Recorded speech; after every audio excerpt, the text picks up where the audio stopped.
যে এখানে বলা রয়েছে প্রত্যেক আইনেই যে ট্রাইব্যুনাল গঠন হবে। শিশু আইনে আমরা পড়ছি যে শিশু আদালত ট্রাইব্যুনাল, এখানে মানব পাচার নারী শিশু ট্রাইব্যুনাল, এখানেও মানব পাচার অপরাধ ট্রাইব্যুনাল, অপরাধের বিচার গঠন হবে।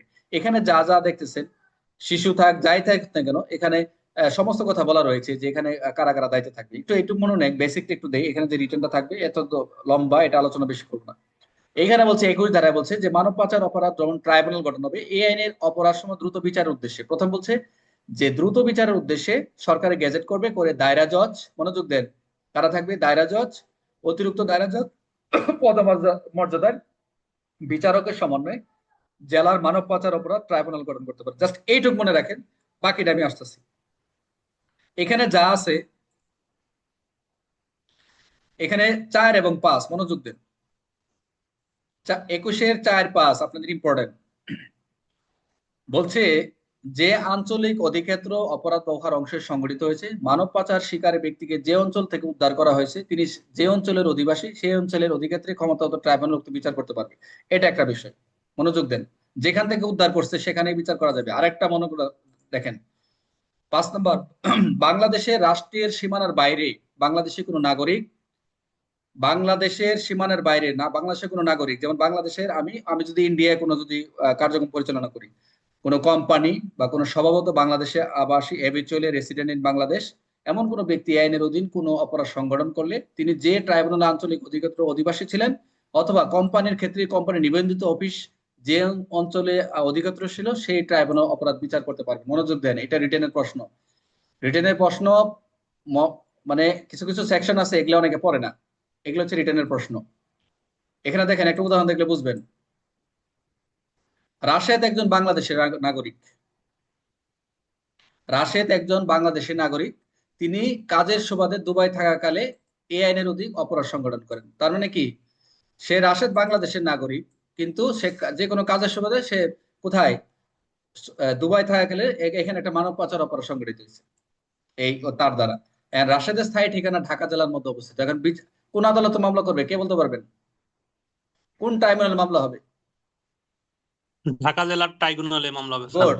এখন এটার প্রশ্ন যে কোন আদালতে মামলা এই এর বিধান কি, প্রশ্ন আসতে পারে। তাহলে 21, আপনি 21 ধারা লিখলে মার্ক পেয়ে যাবেন। এখন 21-এর 5 যদি মনে থাকে তাহলে ক্লিয়ার। 21 মূলত ঘটনা হচ্ছে 21-এর 5, যদি মনে না থাকে 21 ধারা তার বিধান অনুযায়ী ব্যবস্থা নেওয়া যাবে, এখানে এই আদালতে বিচার হবে, এইটুকু লিখলে হবে। আচ্ছা, আরেকটা দেখেন, আরেকটা উদাহরণ দিছি। জন একজন বিদেশি নাগরিক, মনোযোগ দেন, কিন্তু তিনি দীর্ঘদিন ধরে চট্টগ্রাম বসবাস করেন। সে বিদেশ থেকে বাংলাদেশে এসে দীর্ঘদিন চট্টগ্রাম অবস্থান করে। স্বভাবত তিনি তিনি আবাসী, অর্থাৎ বাংলাদেশে আবাসী। তিনি থাইল্যান্ডে গিয়ে, মনোযোগ দেন, তিনি থাইল্যান্ডে গিয়ে যে এএন এর অপরাধ করেন, তাহলে কি হবে? তিনি থাইল্যান্ডে যে মানব পাচার অপরাধ করছে, তাহলে কোন কোন কোথায় বিচারটা হবে? চট্টগ্রাম এলাকায় তেমন মামলা হবে স্যার। চট্টগ্রামে। চট্টগ্রাম এলাকায়। মনোযোগ দেন, এগুলো যে আইনানুগ রাষ্ট্রিক, আমরা কিন্তু পড়ছি আইনানুগ রাষ্ট্রিক কত, কোন ধারায় পড়ছি? আইনানুগ রাষ্ট্রিক কত ধারা মানব পাচারে? 5 পাঁচ ধারা ধারা স্যার। স্যার। 5 ধারা স্যার। 5 ধারা। পাঁচ ধারা। Very good. এখন দেখেন আরেকটা উদাহরণ যাই, মনোযোগ দিন। এবিসি ট্রাভেলস লিমিটেড একটি বাংলাদেশের নিবন্ধিত কোম্পানি। এবিসি ট্রাভেলস লিমিটেড একটি নিবন্ধিত কোম্পানি, যার নিবন্ধন অফিস নারায়ণগঞ্জে অবস্থিত।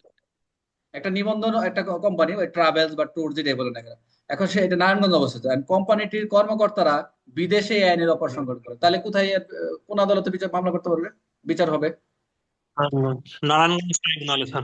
তাহলে নারায়ণগঞ্জে। অপরাধ সংগঠিত, ওই দেশ বিদেশে অপরাধ সংগঠিত হইলো, নিবন্ধিত যেহেতু বাংলাদেশে নারায়ণগঞ্জে, তাহলে নারায়ণগঞ্জ এলাকার ট্রাইব্যুনাল বিচার করতে পারবেন। এগুলো ভালো করে বুঝেন, এগুলো এগুলো পড়ে যাচ্ছেন, সামনে আমরা কার্যবিধি খুব ভালো বুঝবেন। আরেকটা প্রশ্ন, X Y Z recruiting agency, মনোযোগ দেন, X Y Z recruiting agency বাংলাদেশের একটি কোম্পানি, যার নিবন্ধিত অফিস সিলেটে। আবার না চুল বানতে আইছে। এই যে কিছু কিছু স্টুডেন্ট আসে, এরা হচ্ছে মিউট করতে জানে না, এখন মিউট করা শিখাইতে হবে। এখন X Y Z recruiting agency বাংলাদেশের কোম্পানি, যার নিবন্ধিত অফিস সিলেটে, এখন কোম্পানির মাধ্যমে মালয়েশিয়া আইনের সংগঠিত। এখন দেখা গেছে যে লোকজন পাঠাইছে ওই দেশে মানব পাচারে সে সম্পৃক্ত হয়ে গেছে, মালয়েশিয়া এই আইনের সংগঠিত হয়েছে, তাহলে কোথায় বিচারটা হবে, কোন আদালতে, কোথায়? সিলেট সিলেট ট্রাইব্যুনালে। বুঝতে পারছেন তো?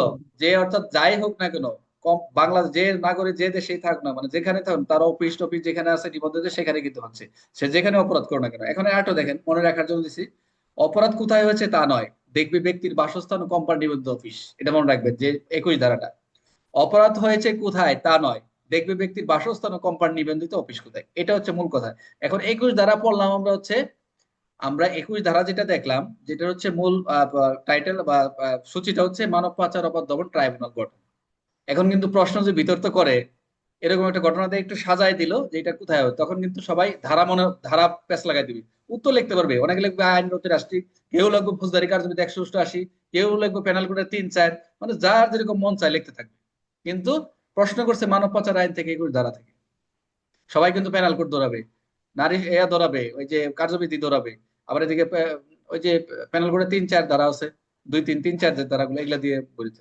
এই জন্য ভাই মেন বইটা পড়া জরুরি। আমি বলে দেবো যে কোন কোন বিষয়গুলো আপনারা একটু ডিটেইলসে পড়বেন। 21-এর হচ্ছে 4-5 আপনারা ডিটেইলসে পড়বেন। এখন দেখি আমরা যাই, এখানে আমরা 22-এ কিছু পড়বো না, 22-এ এখানে কিছু নাই, তো এখানে একটু দেখবো তো এইটা 24টা মনোযোগ দেন। 24 দেখেন, বিচার কার্যের সময়সীমা।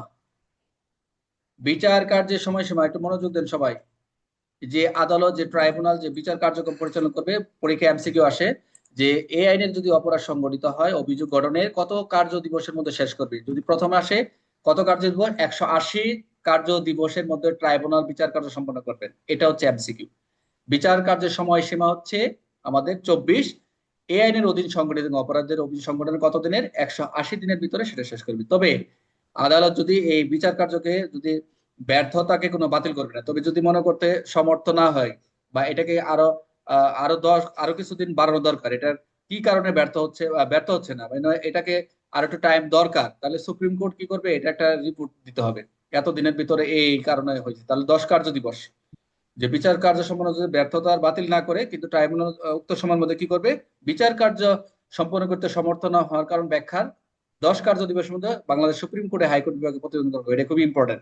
180 আসবে না, আসবে হচ্ছে যদি কোনো কারণে যদি বিচার কার্য বাতিল না করে ট্রাইব্যুনালের বিচার কার্য সম্পন্ন করতে সমর্থ না হওয়ার কারণ ব্যাখ্যা কতদিনের ভিতরে, 10 কার্য দিবসের মধ্যে সুপ্রিম কোর্ট হাইকোর্ট বিভাগে প্রেরণ করবে। কত কার্য দিবসের মধ্যে, এই 10 কার্য দিবস। এটি হচ্ছে এমসিকিউ। তাহলে আমরা এখানে এমসিকিউ দেখতেছি যে এএন এর অধীন সংগঠিত অপরাধ অভিযোগ গঠনের ট্রাইব্যুনাল কত দিনের মধ্যে বিচার কার্য সম্পন্ন করবে, উত্তর কি হবে, 180 180 কার্য। 180 যদি ট্রাইব্যুনাল 180 কার্যের মধ্যে বিচার সম্পন্ন ব্যর্থ হয়, তবে কি করবে, ট্রাইব্যুনাল কি করবে, 10 কার্য দিবস ব্যর্থতার কারণ রিপোর্ট করবে। 10 কার্য দিবসের মধ্যে টাইম নেবে। সুপ্রিম কোর্ট এখন আসেন অবহিত করতে 25। হবে। তাহলে আমরা এখন 25টা কি, আমরা মানব পাচারে 25, নারী শিশুতে কত বলতে পারবেন, রুদ্র কক্ষ বিচার, ট্রায়াল ইন ক্যামেরা, শিশু আইনে কত, এবং নারী শিশু তেইশ ধারা স্যার, 23। আমরা কিন্তু এই যে কানেক্টেড ধারা পাচ্ছি, আমরা যে নারী কানেক্টেড, শিশুর হলো 20-6 স্যার। বুঝি নাই কত, নারী শিশু হচ্ছে 20 ধারা 20-6। আচ্ছা ঠিক আছে, হ্যাঁ 20-6, রাইট। এই যে আমরা পারিবারিক সংখ্যা 23। ভেরি গুড, দেখছেন এগুলো যে পড়ছেন দেখে এখন মনে আসতেছে। আচ্ছা সবাই সাইলেন্ট হন। তাহলে আমরা দেখবো এখন, একজন প্রশ্ন করে বলেন যে ট্রায়াল ইন ক্যামেরাটা কি, কে বলতে পারবেন, সুন্দর করে বলেন তো, যে ট্রায়াল ইন ক্যামেরাকে, রুদ্র কক্ষ বিচারটা কি, আমরা পড়ে আসছি, বলেন তো। স্যার ট্রায়াল ইন ক্যামেরাটা হচ্ছে আমরা কি বলছিলাম, সংক্ষুব্ধ ব্যক্তি এবং প্রতিপক্ষের সম্মতিতে বা আদালত যদি চির বিবেচনা মনে করে যে এই মামলাটা একটা সাধারণ কক্ষে বিচার করা হলে ভিকটিম ক্ষতিগ্রস্ত হবে বা গোপনীয়তার ব্যাঘাত ঘটবে, সেই ক্ষেত্রে আদালত মনে করলে এই রুদ্রতার কক্ষে বিচার কার্যক্রম পরিচালনা করতে পারবে sir. Thank you very much আমাদের জিল্লু ভাইকে। আর একটু ক্লিয়ার করে দেয়, এটা মনে রাখার জন্য মনে রাখবেন যে ট্রায়াল ইন ক্যামেরাটা হচ্ছে এটা ন্যায় বিচার স্বার্থে। কার ন্যায় বিচার স্বার্থে, নারী শিশু ভিকটিম সুরক্ষার জন্য। জাস্ট এইটুকু মাথা রাখবেন, এটা গঠন করবে সিদ্ধান্ত নিবে আদালত। অন্যান্য আইনে আমরা পড়েছি, বাট এখানে গিয়ে পাইলাম 25 ধারা। তাহলে 21 ধারা পেলাম আমরা যে ট্রাইব্যুনাল বিচার যে ক্ষমতা রয়েছে, কোথায় কোথায় বিচার করবেন ট্রাইব্যুনাল বিচারের যে কার্যক্রম। আমরা তারপরে দেখলাম কি, আমরা 24 ধারা দেখলাম কি, কত 24 ধারা কি দেখলাম, বিচার কার্যের সম্পাদনের ক্ষমতা, সময়সীমা, আর হচ্ছে 25 ধারা হচ্ছে কি, রুদ্রকক্ষ বিচার, ট্রায়াল ইন ক্যামেরা। এখানে এটাই বলছে যে ট্রাইব্যুনাল ন্যায় বিচার স্বার্থে শিশু ভিকটিম সুরক্ষার প্রয়োজনে ট্রাইব্যুনাল কি করবে, একটা রিজনেবল যুক্তিসঙ্গত কারণ উল্লেখ করে এই আইনের অধীন কি করবে, বিচার কার্য কেবল মামলার পক্ষগণ এই যে যে দিল বললো, যেটা আমরা শিশু আইনে পড়ছি, তারপর হচ্ছে অন্যান্য আরো দুই একটা আইন পড়লাম, যে মামলার কারা কারা থাকবে, মামলার পক্ষগণ থাকবে, তাদের নিযুক্ত আইনজীবী থাকবে, এই ট্রাইব্যুনাল কি করবে, পারমিশন দিবে, অনুমোদন করবে, করে তাদের অনুমোদন সহ প্রতিনিধিদের উপস্থিতিতে রুদ্রকক্ষে অনুষ্ঠানের আদেশ দিতে পারে। এই কারণে দিবে, এই কারণ হচ্ছে এটা মূলত হচ্ছে শিশুর ক্ষেত্রে হলে, ট্রায়ালিং ক্যামেরাটা শিশুদের ক্ষেত্রে বেশিরভাগ ম্যাক্সিমাম, এই জন্য এই আইনটা করা হয়েছে বা এটা এই অপশনটা আসছে, যেটা হচ্ছে ট্রায়ালিং ক্যামেরা 25। এখন এখানে দেখি এমসিকিউ, ট্রাইব্যুনাল কোন কারণে রুদ্রকক্ষ বিচার কার্য পরিচালনা করতে পারে, কোন কারণে, কারণ একটাই, ন্যায় বিচার স্বার্থে, এটাই এমসিকিউ যদি পরীক্ষা আসে। আচ্ছা, তারপর আমরা দেখি রুদ্র কক্ষে বিচার চলাকালীন কে কে উপস্থিত থাকবে, কে থাকবে, মামলার পক্ষগণ, তাদের নিযুক্ত আইনজীবী, ট্রাইব্যুনাল অনুমোদিত অন্যান্য প্রতিনিধি, যেটা হচ্ছে আমরা শিশু আইনে পড়ছি, শিশু আইনে এই কথাগুলো স্পষ্ট এইভাবে বলা রয়েছে। আচ্ছা, আরেকটা জিনিস 26-এ দেখেন, এটা এমসিকিউ এক লাইন, দুভাষী নিয়োগ, এটা আমরা শিশু আইনে পড়ছি।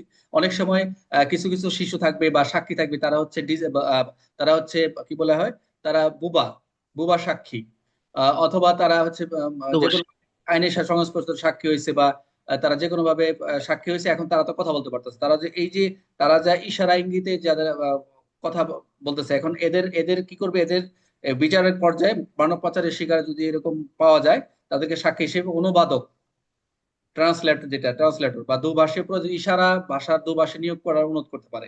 এটা জাস্ট এমসিকিউ, আমরা শিশু আইনে পাইছি দুভাষী নিয়োগ করবে, এটা হচ্ছে 26 দ্বারা। এটা একটা এমসিকিউ, জাস্ট এক কথায় দিছে যে এই আইনের অধীন বিচার চলাকালীন কোনো মানব পাচার শিকার ব্যক্তি যদি দুভাষী বা অনুবাদক নিয়োগের অনুরোধ করতে পারবে, অবশ্যই যে কোনো পর্যায়ে করতে পারবে, যে বিচারে যে কোনো পর্যায়ে মনে করে যে এটা দরকার, এটা আদালত দিতে পারে, সমস্যা নেই। ট্রাইব্যুনাল দুভাষী অনুবাদক নিয়োগ বিষয়ে কি করতে পারে, উপযুক্ত আদেশ প্রদান করতে পারে, এটা আদালতে, এটা লেস ইম্পর্টেন্ট, এটা দরকার নেই। একটা ধারা থাকলো, এটা আমরা কালকে আলোচনা করবো, 27, ভেরি ভেরি ইম্পর্টেন্ট, এটা হচ্ছে যারা হচ্ছে এসআই থেকে সাব ইন্সপেক্টর পরীক্ষা দেবে, আমি যাদেরকে যে সেকশনটা দেই এটা তারা গুরুত্ব দিবেন। কনস্টেবল থেকে এসআই, এখানে জাস্ট একটা এমসিকিউ আছে, যে আমরা মানব পাচারে আমরা যে মাদক আইনে যে পাবো, যে তদন্তকালে দেখা যায় তার অনেক অবৈধ সম্পত্তি রয়েছে, তার বাড়িঘরে রয়েছে, দেখা গেছে সে তদন্ত করতে গিয়ে আরো দেখবো যে তার টাকা পয়সা বিদেশে পাচার করতেছে, মানে মাদকের। এরকম আমরা একটা প্রশ্ন আসছিল যে যে যাকে অ্যারেস্ট করা হলো, তাকে তার নাতি হচ্ছে আমেরিকা অবস্থান করে, ভালো একটা ইউনিভার্সিটি পড়ে, তার ব্যাংকে অনেক টাকা পয়সা আছে এরকম। এখন এই যে তার